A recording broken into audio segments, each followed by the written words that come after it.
considérons que globalement, ces élections législatives se sont déroulées dans un climat apaisé et également nous avons pu observer que les procédures régissant le déroulement du scrutin ont été observées conformément au code électoral en vigueur au Sénégal. Nous avons vu également que bien que la participation était faible à l'ouverture, elle s'est progressivement améliorée en cours de journée.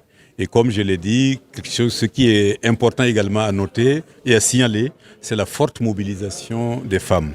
Que ce soit comme membres du bureau de vote, que ce soit comme représentatives des coalitions en compétition ou que ce soit comme électrices. Nous devons féliciter les femmes pour cette mobilisation et lancer un appel à tous les électeurs pour une participation.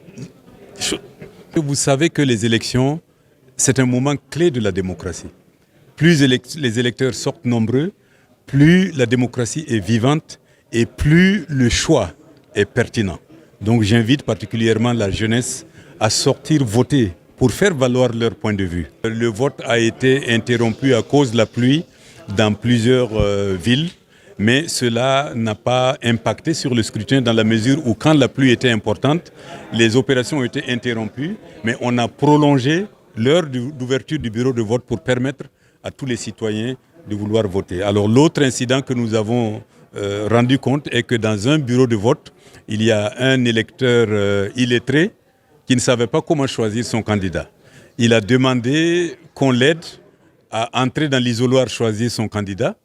Le chef du bureau de vote a voulu se porter volontaire pour l'aider, mais les représentants des coalitions en compétition ont protesté et il y a eu des échauffourées, mais ça n'a duré qu'une trentaine de minutes. La police est vite intervenue, l'ordre est revenu et les opérations ont pu reprendre. Alors c'est des incidents mineurs qui n'ont pas en réalité d'impact sur la bonne qualité de ces élections et la transparence du scrutin. Nous observons par échantillonnage. Quand vous observez quelques bureaux de vote, vous ne pouvez pas prétendre dire quelque chose, à moins que vous ayez tous les résultats. Vous savez, avec 59 personnes, vous ne pouvez pas couvrir tout le Sénégal. Donc nous procédons par échantillon. C'est pour ça que nous sommes prudents lorsque nous annonçons les chiffres, parce qu'il faut attendre les résultats officiels pour maintenant statuer sur le taux de participation. Mais comme je l'ai dit, nous souhaitons tous, en tant que démocrates, que le taux de participation soit le plus élevé possible. Parce que comme je l'ai dit, c'est la participation qui fait la vivacité de la démocratie. Appel à la discipline. Parce que quand on est politicien, on veut gérer un pays. Donc il faut respecter les institutions républicaines.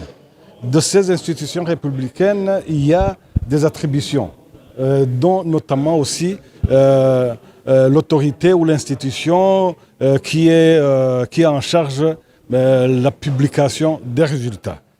Donc, je ne vois pas personnellement, même au niveau de l'observation d'un bon œil, l'un ou l'autre politicien qui veut se substituer à un organe et publiquement, parce que, à mon avis, ça peut créer des incompréhensions, en tout cas, qu'il faut éviter. Nous devons nous prendre en charge parce que nous n'avons pas vraiment cette culture de nous rentrer dedans.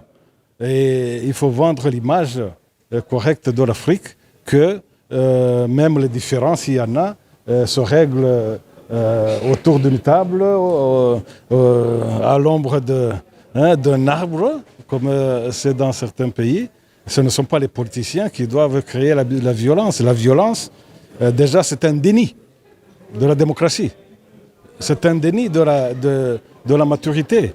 Et je pense que ici le message est bien compris. Donc vraiment, nous souhaitons que même après la publication des résultats par l'autorité nantie de ce pouvoir, que le calme et la discipline continuent à régner et que si contestation il y a, que ça se fasse dans les voies républicaines et légales qui sont prévues dans la Constitution et dans d'autres lois. Je pense qu'il n'est prévu nulle part dans la Constitution ou dans les lois qu'on doit faire appel à la violence. Ça, vraiment, je pense que c'est quelque chose qui n'est pas dans la culture de l'Afrique.